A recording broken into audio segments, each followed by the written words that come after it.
Hey guys, welcome back to the channel. Today we're going to be reviewing Gladiator 2.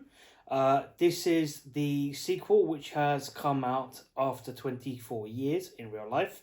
The original Gladiator, for those of you who remember this, was back in the year 2000 with Russell Crowe as the main protagonist. This time you have Pedro Pascal as the main protagonist. You have Pedro Pascal, Denzel Washington, Connie Nielsen as well. So Connie Nielsen reprises her role from the first film, and only this time around she is a lot more aged, shall we say. Storyline terms, this film is set 16 years after the first film. Now, for those of you who don't remember, Maximus, who was played by Russell Crowe, was the protagonist of the first film. He was the Roman general who was, who was basically forced into being a gladiator, because he didn't want to give up his, right, shall we say, from what the original Emperor of Rome had told him, that you would be the next person in line. However, the Emperor's son at the time wasn't very happy, so he, basically killed his family and forced him to be a gladiator. That was a very successful film that won a few awards. Now, coming to this one. This had a big cast, as you probably heard me say in the beginning. Pedro Pascal, Connie Nielsen, and Denzel Washington. Denzel Washington played his role superbly in this film.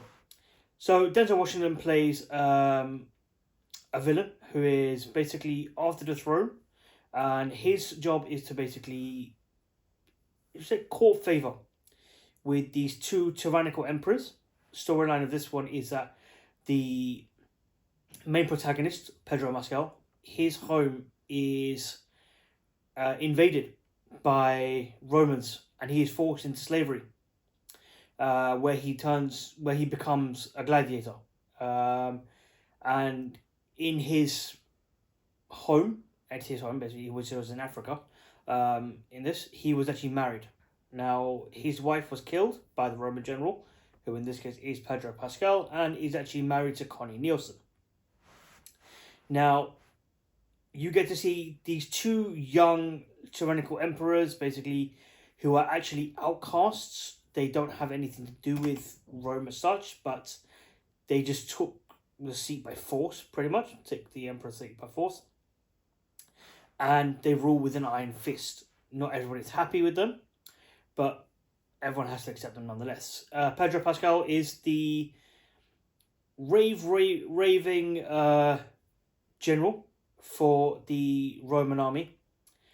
He has won more countries than they care to count for the Roman Empire. And after a while, it turns out he's not happy with his role. And you get to learn later on that, without having to spoil anything, that there's a bit of a twist in this, with Connie Nielsen, Pedro Pascal. And even Denzel Washington, mind you. But Denzel Washington's main aim was getting to the emperorship. He basically wanted the emperor. The graphics in this film were very good. Solid film. The type of graphics they did, the Colosseum, rebuilding the Colosseum, having the crowd in there, from out to in, even when one of the battles they depict a navy battle, how they depicted that was great as well, because they had put water in the Colosseum, filled it with sharks, and that was amazing as well. Oh, one other person I forgot to mention in this film was Matt Lucas. He didn't play much of a role, but he had a bit of a role nonetheless, as basically the Emperor's sort of like sound piece during the Gladiator games, to celebrate, the generals coming back and him conquering another country and another city. Overall, I give this film, I'd say a 7.5 out of 10. Denzel Washington, great actor, great storyline. Storyline was good. The actors played their roles superbly well. Pedro Pascal bounced off Pedro Pascal, Connie Nielsen, Denzel Washington very well. And like I said, for those of you who haven't seen the first one, there are a lot of references to the first one. There are a couple of flashbacks as well. You get to see Russell Crowe in a couple of them as well. But mainly you should see the first one before you go and see this one.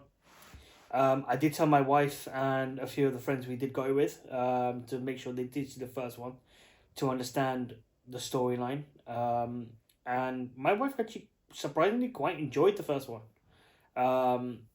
And she quite enjoyed this one as well. After coming out of the film, what she enjoyed about it, she said the entire thing was great. And she would not watch it was a one-time thing for her.